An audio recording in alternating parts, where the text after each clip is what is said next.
Assalamualaikum warahmatullahi wabarakatuh.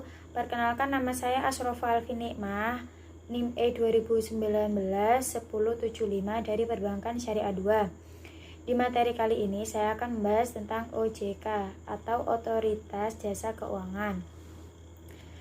OJK adalah sebuah lembaga negara yang memiliki fungsi dan tugas dalam penyelenggaraan sistem pengaturan dan pengawasan terhadap industri jasa keuangan secara terintegrasi.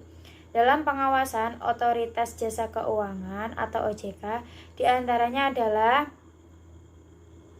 yang pertama ada perbankan, pasar modal, asuransi, dana pensiun, lembaga pembiayaan, dan beberapa lembaga jasa keuangan lainnya. Materi selanjutnya yaitu ada asas-asas Otoritas Jasa Keuangan. Yang pertama yaitu ada asas independensi, yang kedua asas kepastian hukum, yang ketiga asas kepentingan umum, yang keempat asas keterbukaan, yang kelima asas profesionalisme, yang keenam asas integritas, yang ketujuh asas akuntabilitas. Yang pertama ada asas independensi. Artinya, OJK harus independen dalam pengambilan keputusan dan pelaksanaan fungsi, tugas, dan wewenang dengan tetap sesuai peraturan perundang-undangan. Yang kedua, yaitu ada asas kepastian hukum.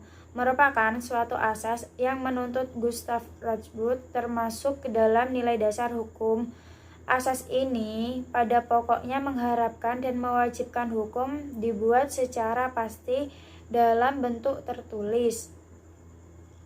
Yang nomor 3 yaitu ada asas kepentingan umum. Ialah asas yang mendahulukan kesejahteraan umum dengan cara yang aspiratif, akomodatif, dan selektif. Yang selanjutnya yaitu ada asas keterbukaan. Adalah bahwa pengadaan tanah untuk pembangunan dilaksanakan dengan memberikan akses kepada masyarakat untuk mendapatkan informasi yang berkaitan dengan pengadaan tanah. Yang selanjutnya yaitu ada asas profesionalisme. Adalah asas yang mengutamakan keahlian yang berlandaskan kode etik dan ketentuan peraturan perundang-undangan yang berlaku. Yang selanjutnya adalah asas integritas, yakni asas yang berpegang teguh pada nilai-nilai moral dalam setiap tindakan dan keputusan yang diambil dalam penyelenggaraan Otoritas Jasa Keuangan atau OJK. Yang selanjutnya yaitu ada asas akuntabilitas.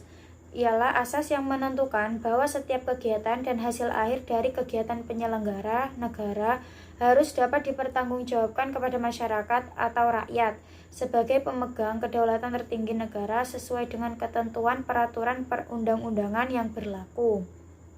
Selanjutnya yaitu ada tugas OJK. Yang pertama, mengatur dan mengawasi kegiatan jasa keuangan baik di sektor perbankan maupun non-perbankan. Yang kedua, mengatur dan mengawasi kegiatan jasa keuangan di sektor pasar modal. Yang ketiga, mengatur dan mengawasi aktivitas jasa keuangan di sektor asuransi, dana pensiun, lembaga pembiayaan, dan lembaga keuangan lainnya. Selanjutnya yaitu ada wewenang OJK. Yang pertama, menetapkan peraturan perundang-undangan di industri jasa keuangan. Yang kedua, membuat dan menetapkan peraturan tentang pengawasan di industri jasa keuangan. Yang ketiga, membuat dan menetapkan kebijakan tentang pelaksanaan tugas OJK. Yang keempat, mengatur tentang tata cara penetapan pengelola statuter di lembaga jasa keuangan. Yang kelima, mengatur tentang struktur organisasi dan infrastruktur serta pengelolaan kekayaan dan kewajiban. Yang keenam, membuat dan menetapkan peraturan tentang tata cara pemberian sanksi berdasarkan peraturan perundang-undangan yang berlaku di sektor jasa keuangan. Yang ketujuh, membuat dan menetapkan kebijakan mengenai tata cara pengawasan terhadap industri jasa keuangan. Yang kedelapan, OJK dapat melakukan pengawasan, pemeriksaan, penyidikan, dan perlindungan konsumen dan tindakan lain terhadap lembaga jasa keuangan. Yang kesembilan, memberikan sanksi administratif kepada pihak yang melanggar peraturan perundang-undangan di sektor jasa keuangan. Yang kesepuluh, OJK berwenang memberikan dan mencabut izin usaha, pengesahan, dan penetapan lain dalam peraturan perundang-undangan di sektor jasa keuangan. Mungkin cukup sekian dari saya. Apabila ada salah kata, banyak kurangnya mohon maaf.